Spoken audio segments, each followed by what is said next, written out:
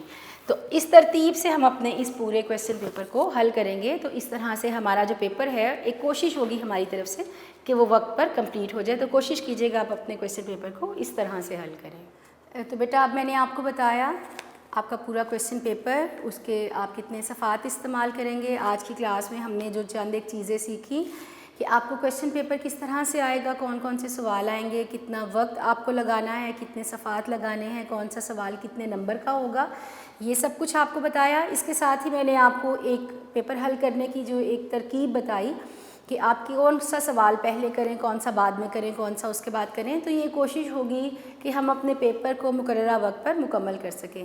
تو آج کی کلاس کے لیے بیٹا میں نے آپ کو جو بیسک آپ کی چیز تھی، یعنی آپ کا پیپر کس طرح سے آئے گا، کتنے نمبر کا آئے گا، آپ کو کس طرح سے حل کرنے کی کوشش کرنی ہے، تو آج میں نے آپ کو یہ سب کچھ بتایا. انشاءاللہ کل کی کلاس میں اب ہم باقاعدہ اپنی جو ہمارا سلیبس ہے، ہماری جو بک ہے، ہمارا پہلا سبق ہے، تو کل باقاعدہ طور پر ہم اپنا پہلا سبق جو ہے اس کو شروع کریں گے، اور کل سے ہم اپنی باقاعدہ کلاس جو ہے، اپنی بک جو ہے وہ پڑھیں گے، اور اپنا جتنا بھی ہمارا آگے سلیبس ہے کوشش کریں گے اس کو بہت اچھی طرح سے پڑھیں اور اس کو یاد رکھنے کی کوشش کریں.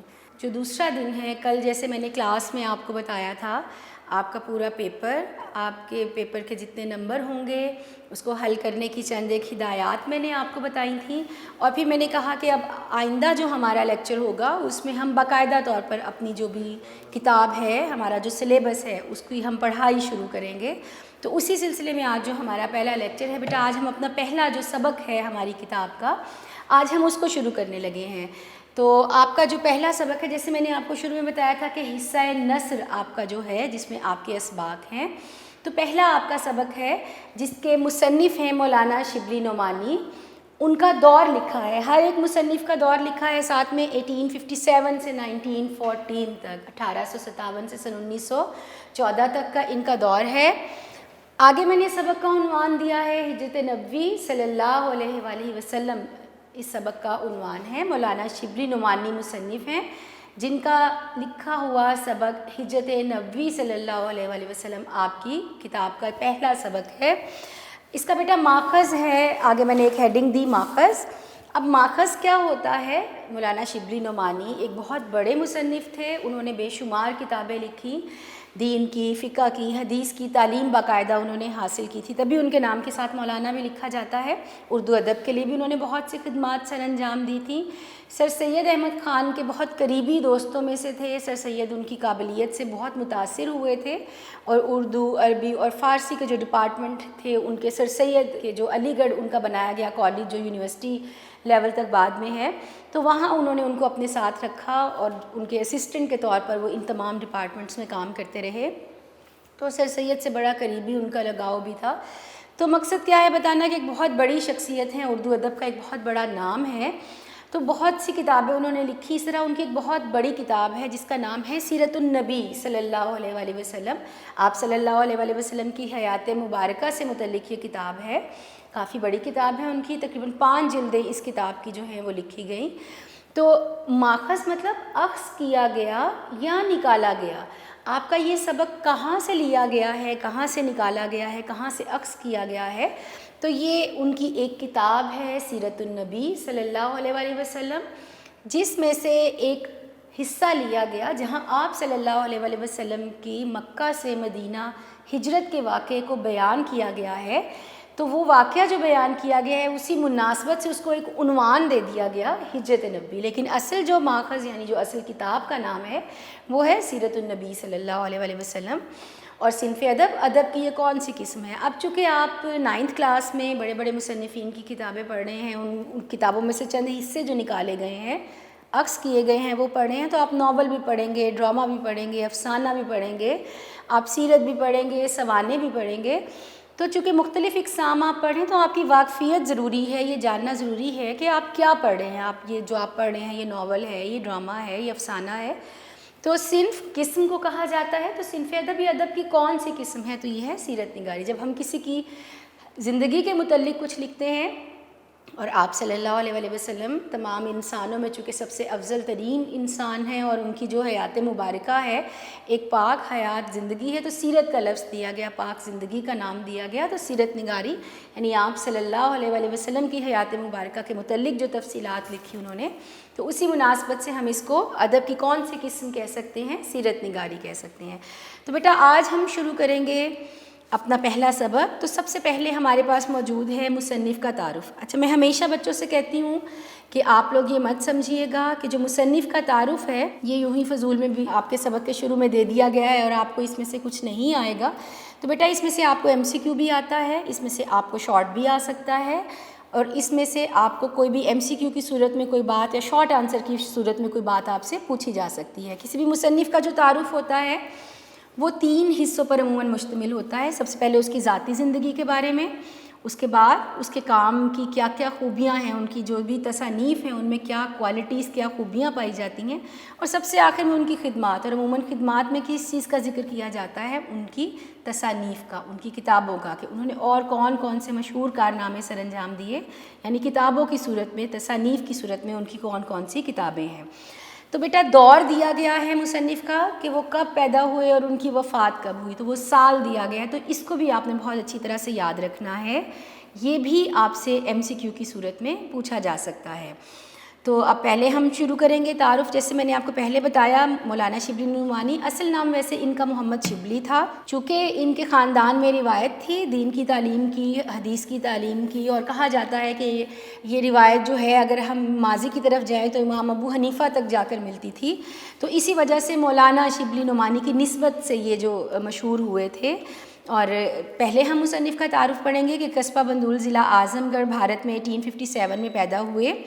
ان کے والد شیخ حبیب اللہ وکیل تھے. جو ان کے والد تھے ان کا پیشہ وکالت تھا، اور اپنے علاقے کے ایک بہت بڑے عالم اور فاضل بزرگ تھے. ان کے جو والد تھے وہ بھی اپنے علاقے کے ایک بہت عالم و فاضل بزرگ تھے. اور ابتدائی تعلیم جو تھی انہوں نے وہاں پر جو اس دور کے بڑے بڑے علماء تھے، یعنی دین کا علم رکھنے والے، ان سے انہوں نے عموماً حاصل کی تھی. اور یہاں پر جو بتایا گیا ہے کہ شبلی نے بھی، والد چونکہ وکیل تھے تو انہوں نے بھی کچھ عرصہ وکالت کی، اور پھر علی گڑھ کالج میں فارسی کے استاد مقرر ہوئے. جیسے میں نے آپ کو پہلے بتایا سر سید کا قائم کردہ ایک عظیم ادارہ علی گڑھ، وہاں پر انہوں نے سر سید ان کی قابلیت سے چونکہ بہت متاثر تھے تو ہمیشہ انہوں نے جب تک وہ زندہ رہے ان کو اپنے ساتھ رکھا. تو وہاں پر انہوں نے فارسی کے استاد کی حیثیت سے وہاں پر انہوں نے اپنی نوکری کی. وہاں پر انہیں اور بہت بڑے بڑے جو اس دور کے نام تھے، جیسے یہاں پر ذکر کیا گیا سر سید حالی، محسن الملک اور آرنلڈ، ایک انگریز استاد تھے. ان کی صحبت میں رہے، ان سے بہت کچھ سیکھا. تو ان کے ساتھ ان سے فائدہ حاصل کرنے کا، مستفید ہونا یعنی فائدہ حاصل کرنے کا ان کو موقع ملا. 1892 میں آرنلڈ کے ساتھ، 1892 میں آرنلڈ کے ساتھ شبلی نے مصر، شام، قسطنطنیہ اور دوسرے اسلامی ممالک کا دورہ کیا. مقصد کیا تھا اس دورے کا؟ اسلام کی تاریخ، جو بہترین اور روشن تاریخ تھی ایک مسلمانوں کی، اس سے جڑے رہنا، اس کے بارے میں واقفیت حاصل کرنا، اور دوسرے لوگوں کو اس کے بارے میں بتانا کہ مسلمانوں کی تاریخ کتنی روشن تھی اور اب وہ کس زبوں حالی کا شکار ہیں. تو انہوں نے اسلامی ممالک کا دورہ بھی کیا. سر سید کی وفات 1898. اچھا بیٹا یہاں آپ سر سید کی وفات کے آگے بریکٹ میں ڈیٹ لکھ دی گئی کہ سر سید کی وفات ہوئی 1898 میں. تو آپ سے یہ بھی MCQ فارم میں پوچھا جا سکتا ہے. کوشش کریں اس طرح کی جتنی بھی چیزیں بیچ میں آتی جائیں آپ ان کو اچھی طرح سے یاد رکھیں، انڈر لائن کر لیا کریں، سرکل کر لیا کریں، تاکہ یہ چیزیں آپ کو یاد رہ جائیں. تو آپ سے یہ بھی پوچھا جا سکتا ہے، اب یہاں سر سید کا بظاہر تو کوئی ذکر نہیں ہوگا اس سبق میں، لیکن چونکہ تعارف میں ان کا ذکر آ گیا اور ساتھ میں بریکٹ میں اس کو بتا دیا گیا ڈیٹ کہ کب ان کی وفات ہوئی تھی. ویسے آپ آگے ایک سبق بھی پڑھیں گے سر سید جس کے مصنف ہیں، تو بہتر ہے کہ آپ اس کو بہت اچھی طرح سے یاد رکھیں کہ اگر یہ آپ سے MCQ کی فارم میں پوچھا جائے یا شارٹ آنسر کی فارم میں پوچھا جائے تو آپ اس کو بتا سکیں. تو ان کی جب وفات ہوئی تو اس کے بعد علی گڑھ کالج سے استعفیٰ دے کر اعظم گڑھ چلے گئے. ہندوستان کا ایک شہر ہے وہاں پر چلے گئے. اس کے بعد انہوں نے حیدرآباد دکن کے دارۃ المعارف کی نظامت کا عہدہ سنبھالا۔ یہ مختلف اداروں کے نام ہیں جہاں پر انہوں نے پڑھانا شروع کیا، ان کی ادارت کا عہدہ سنبھالا، کہیں پر وہ ایڈیٹر رہے، کہیں پر وہ وہاں کے ہیڈ رہے، ناظم رہے۔ انہی کی کوششوں سے لکھنؤ میں ندوۃ العلماء کا قیام عمل میں آیا۔ یہ بھی ایک بہت بڑا ادارہ تھا جو انہوں نے قائم کیا، اور اعظم گڑھ میں انہوں نے ایک اور عظیم ادارہ دارالمصنفین کے نام سے قائم کیا تھا، جو کہ آج بھی وہاں پر موجود ہے اور آج بھی وہاں پر کام کر رہا ہے۔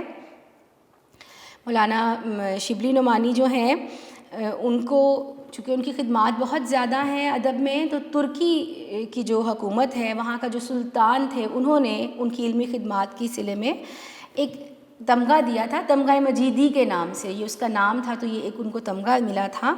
اور جو ہندوستان میں حکومت ہند نے انہیں شمس العلماء کا خطاب بھی دیا تھا۔ اچھا بیٹا، آپ کے جو پہلے 5 شمس العلماء کیا ہے؟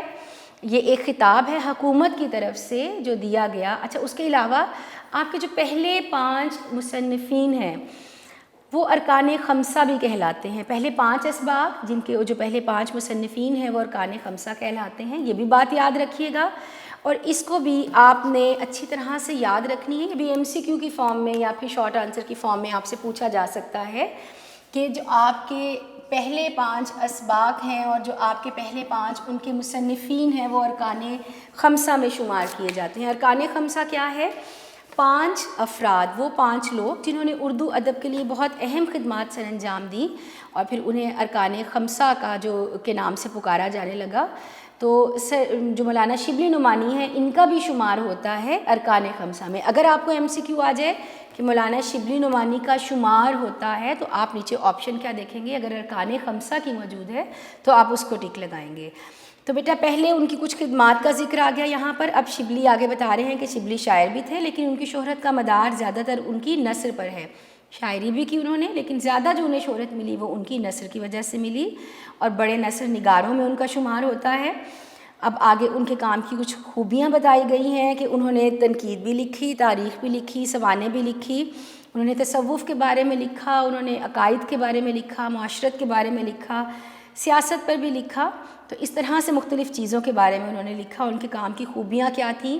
جوش بیان تھا، جہاں بات کو مختصر کرنا ہے مختصر کرتے، جہاں تفصیل سے بتانا ہے صرف وہی تفصیل سے بتاتے۔ تو ان کے کام کی چند خوبیاں یہاں پر ان کی تحریروں کی خوبیاں موجود ہیں۔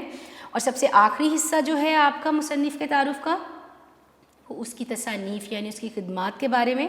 تو تصانیف کیا ہیں؟ ان کی بہت سی تصانیف ہیں، لیکن چند اہم تصانیف کا یہاں پر ذکر کیا گیا ہے، جس میں شعر العجم، یہ بھی ان کی ایک کتاب ہے جو کہ بہت بڑی کتاب ہے، اور 5 جلدوں پر یہ ان کی کتاب مشتمل ہے۔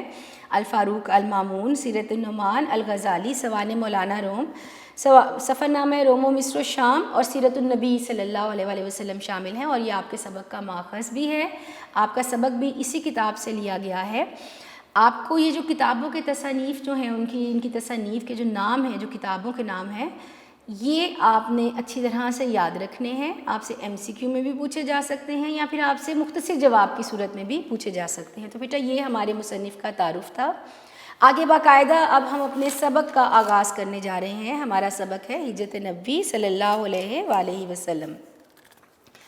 تو مصنف نے اس سبق میں آپ صلی اللہ علیہ وآلہ وسلم کی جو ہجرت ہے مدینہ کی طرف، اس کے واقعات کو بیان کیا، اور یوں ہی سنی سنائی باتیں نہیں بلکہ پوری تحقیق اور تصدیق کے ساتھ انہوں نے اس سبق کو لکھا، اس کتاب کو لکھا۔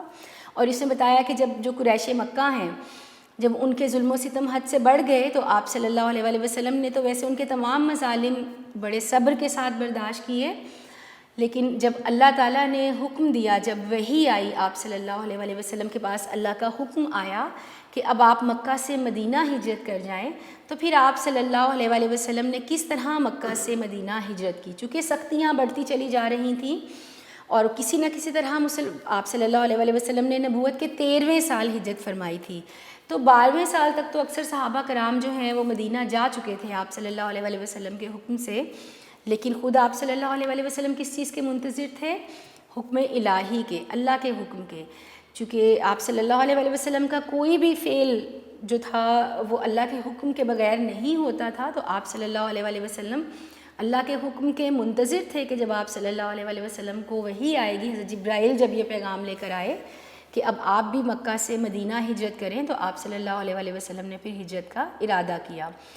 اور کس طرح سے پھر جو کفار ہیں وہ خوف زدہ تھے کہ مسلمان چونکہ مدینہ میں جا کر طاقت پکڑتے جا رہے ہیں تو وہ نہ ہو اسلام تیزی سے پھیلنا شروع ہو جائے، تو انہوں نے کس طرح سے تدابیر اختیار کی اور کیا کیا کوششیں کی اس کو روکنے کے لیے، مسلمانوں کو یا دین کو پھیلنے سے روکنے کے لیے، اور کس طرح سے انہوں نے اصل نشانہ یا اصل ہدف جو ان کا تھا وہ کیا تھی، آپ صلی اللہ علیہ وآلہ وسلم کی ذات مبارک۔ تو انہوں نے نعوذ باللہ کس طرح سے اس سبق میں ہمیں مصنف نے بتایا کہ نعوذ باللہ انہوں نے آپ صلی اللہ علیہ وآلہ وسلم کے قتل کا ارادہ کیا، اور تمام قبائل جو ہیں وہ کس طرح جمع ہو گئے آپ کے گھر کے باہر، اور پھر کس طرح آپ وہاں سے نکلے اور ہجرت کے لیے آپ وہاں سے حضرت ابو بکر صدیق رضی اللہ تعالیٰ عنہ کے ساتھ نکلے۔ تو بیٹا پہلا ہمارا سبق ہے، آج ہم اپنا سبق شروع کریں گے۔ سبق پڑھتے ہوئے جتنے بھی مشکل الفاظ آتے جائیں گے، آپ ہر مشکل لفظ کا جو معنی ہے اس کو بہت اچھی طرح سے آپ لوگ یاد رکھیں گے۔ جیسے آپ نے سوال آپ کے جب میں نے بتایا، آپ کا کویسچن پیپر بتایا، تو اس میں آپ کے مختصر جوابات تھے۔ تو مختصر جوابات کیا ہیں بیٹا؟ آپ کے جتنے بھی چیپٹر میں آپ کو جو باتیں بتائی جا رہی ہیں، جتنی بھی اہم چیزیں ہیں، کوئی بھی بات آپ سے مختصر جواب کی صورت میں پوچھی جا سکتی ہے، MCQ کی صورت میں پوچھی جا سکتی ہے۔ کوئی بھی ایک اقتباس، ایک نثر پارہ آپ کو تشریح کے لیے دیا جا سکتا ہے، جس میں آپ مشکل الفاظ کے معنی لکھتے ہیں، جو انہوں نے 4 الفاظ دیے ہوتے ہیں، حوالہ متن لکھتے ہیں، یعنی مصنف کا نام اور سبق کا عنوان لکھتے ہیں، اور اس کے ساتھ ساتھ آپ اس میں خلاصہ جو ہے سبق کا، وہ بھی آپ کو ایک سوال جو ہے ایک سبق میں سے وہ آپ کو کیا کیا چیزیں آ رہی ہیں، MCQs آئیں گے، مختصر جوابات آئیں گے، نثر پارے کی تشریح آئے گی، اور سبق کا خلاصہ لکھنے کے لیے آئے گا، اور سبق کے آخر میں یہ پتہ لگانے کے لیے کہ آپ کو سبق کتنا سمجھ میں آیا، جو مشق دی جاتی ہے وہ بھی آپ بہت اچھی طرح سے کریں گے، کیونکہ اس میں سے بھی جتنے بھی سوال اس میں دیے گئے ہیں، جو چیزیں اس میں بتائی گئی ہیں، وہ تمام چیزیں آپ کو اس میں سے کچھ بھی آ سکتا ہے، تو بہت اچھی طرح سے ہم اپنی یہ تمام چیزیں تیار کریں گے۔ تو سبق میں وہ حصہ کتاب میں سے لیا گیا ہے جہاں آپ صلی اللہ علیہ وآلہ وسلم نے ہجرت کا جہاں پر واقعہ ہوا، جو ذکر ہوا، تو جب اس وقت جب کہ دعوت حق کے جواب میں ہر طرف سے تلوار کی جھنکاریں سنائی دے رہی تھی، حافظ عالم نے مسلمانوں کو دارالامان مدینہ کی طرف رخ کرنے کا حکم دیا۔ تو دارالامان یعنی امن کی جگہ، چونکہ مکہ میں مسلمانوں کو بہت زیادہ مشکلات کا سامنا تھا، تو پھر ایسی ایک جگہ جہاں ان کو امن حاصل ہو، جہاں ان کی جان مال جو ہے اس کی حفاظت جو ہے وہ یقینی ہو سکے، تو وہ جگہ تھی مدینہ۔ مدینہ میں چونکہ آپ لوگوں نے سنا ہوگا انصار و مہاجرین کا بھی واقعہ کہ جس طرح سے ہجرت کر کے مسلمان جب گئے تو وہاں کے مسلمانوں نے، انصار نے، مدینہ کے رہنے والوں نے کس خوش دلی سے ان کا استقبال کیا، نہ صرف ان کو اپنے گھروں میں جگہ دی بلکہ اس کے ساتھ ساتھ ان کو اپنی کھیتیوں میں، اپنے کاروبار تک میں شریک کیا۔ تو اسی وجہ سے ان کا خصوصی ذکر کیا جاتا تھا، جو انصار تھے، جو مددگار بنے اس دور میں مسلمانوں کے۔ تو جب آپ صلی اللہ علیہ وآلہ وسلم نے حکم دیا، تلوار کی جھنکاروں سے یہاں مراد ہے سختیاں اور مشکلات جب بڑھتی جا رہی تھیں، تو مسلمان چلے گئے، لیکن آپ صلی اللہ علیہ وآلہ وسلم کس چیز کا انتظار کر رہے تھے؟ اللہ تعالیٰ کے حکم کا۔ تو پھر جب نبوت کا 13واں سال شروع ہوا تو بہت سے صحابہ جو ہیں وہ تو چلے گئے، لیکن آپ صلی اللہ علیہ وآلہ وسلم نے انتظار کیا اور وحی کا، اور جب وحی آئی تو آپ نے پھر ارادہ کیا، عزم کیا، یعنی ارادہ کیا کہ آپ بھی مکہ سے مدینہ جائیں۔ قریش نے دیکھا کہ جب مسلمان مدینے میں جا کر طاقت پکڑتے جاتے ہیں اور وہاں اسلام پھیلتا جاتا ہے، چنانچہ لوگوں نے مختلف رائے پیش کی۔ اب ہر ایک نے اپنی اپنی رائے، یعنی اپنی اپنی سوچ، اپنے اپنے خیال کا اظہار کیا کہ کس طرح سے مسلمانوں کی اس طاقت کو روکا جائے۔ اب مختلف لوگوں کی مختلف رائے تھی۔ اب وہ رائے کیا تھی؟ کسی نے کہا کہ محمد صلی اللہ علیہ وآلہ وسلم کے ہاتھ پاؤں میں زنجیریں ڈال کر مکان میں بند کر دیا جائے، یعنی نہ وہ گھر سے باہر نکل سکیں، نہ وہ لوگوں سے مل سکیں، نہ وہ اسلام کی تبلیغ کر سکیں، نہ اصحاب سے مل سکیں۔ دوسرے نے کہا کہ جلا وطن کر دینا کافی ہے، یعنی انہیں مکہ سے نکال دیا جائے، ان کے وطن سے نکال دیا جائے، جب وہ دوبارہ وہاں کبھی واپس نہ آ سکے۔ ابو جہل ایک اس دور کا، دور جاہلیت کا، آپ صلی اللہ علیہ وآلہ وسلم کے دور کا یہ ایک بہت مشہور سمجھ لیں کردار ہے، جو کہ اسلام کی مخالفت میں، آپ صلی اللہ علیہ وآلہ وسلم کی مخالفت میں ہمیشہ بہت آگے آگے رہا۔ تو ابو جہل نے کیا رائے دی، اس کا کیا خیال تھا کہ ہر قبیلے سے ایک ایک شخص کو انتخاب کیا جائے، منتخب کیا جائے، چنا جائے، اور پھر پورا مجمع ایک ساتھ مل کر تلواروں سے ان کا خاتمہ کر دیں۔ چونکہ عرب میں یہ رواج تھا کہ جب ایک قبیلہ، قبائل کا وہاں پر ایک سسٹم تھا، تو وہ ایک قبیلے کا اگر کوئی شخص قتل کیا جاتا تو جس قبیلے کا شخص قتل ہوا ہے، اسی جس نے قتل کیا اس کے قبیلے کے بھی کسی شخص کو یا اس شخص کو پھر قتل کیا جاتا تھا۔ دو صورتیں ہوتی تھیں، یا تو خون کا بدلہ خون، اس کو قتل کیا جائے، یا پھر اس کا خون بہا دے دیا جائے، جرمانہ ادا کیا جائے، جو کہ اس دور میں، جس دور کی یہ بات کی جا رہی ہے، 100 سرخ اونٹوں کے برابر تھا، یعنی ایک مہنگے اور قیمتی جو اونٹ تھے، اور کافی بڑی اگر رقم دیکھا جائے تو اس دور کی کافی بڑی وہ رقم بنتی تھی۔ تو یہ اس دور کا ایک رواج تھا عرب کا۔ تو ابو جہل نے کیوں کہا کہ ہر ایک قبیلے سے ایک شخص کا انتخاب کیا جائے، کہ ظاہری بات ہے پھر کس کس قبیلے سے وہ لوگ بدلہ لیں گے؟ جب ہر قبیلے کا شخص موجود ہوگا تو پھر جو قریش ہیں، آپ صلی اللہ علیہ وآلہ وسلم کا جو قبیلہ ہے، وہ کس کس سے بدلہ لے گا؟ تو اس لیے اس نے یہ رائے پیش کی کہ ہر قبیلے سے ایک شخص کو انتخاب کیا جائے اور سب اکٹھے ہو کر آپ صلی اللہ علیہ وآلہ وسلم پر نعوذ باللہ حملہ کریں اور ان کو ختم کر دیں۔ اس صورت میں ان کا خون تمام قبائل میں بڑھ جائے گا اور آل ہاشم اکیلے قریش کا مقابلہ نہ کر سکیں گے۔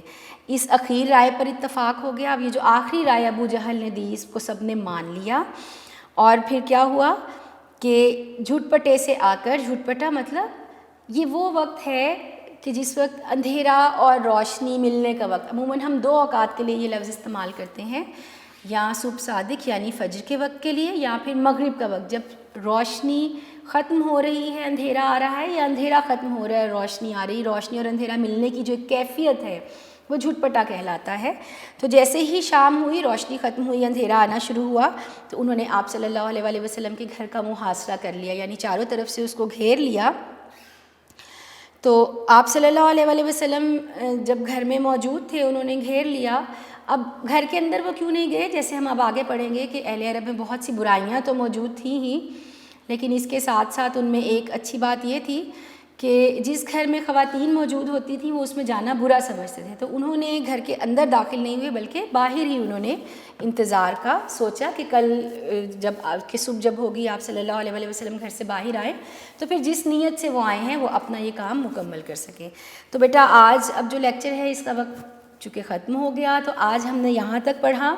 کل ہم دوبارہ سے جو ہم نے پڑھا اس پہ ایک تھوڑی سی دوبارہ سے بات کریں گے تاکہ ہمیں پتہ چل سکے کہ آپ کو کتنا یاد رہ گیا، کتنا سمجھ میں آ گیا۔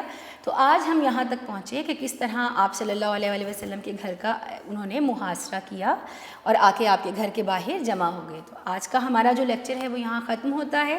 انشاءاللہ کل ہم اس کو دوبارہ سے پڑھیں گے، آگے سے اس کو ہم شروع کریں گے۔ تو بیٹا آپ نے ابھی تک جو مصنف کا تعارف پڑھا اور جتنا سبق ہم نے پڑھا اس کو بہت اچھی طرح سے آپ نے ضرور پڑھنا ہے تاکہ یہ آپ کو یاد رہ جائے۔ شکریہ۔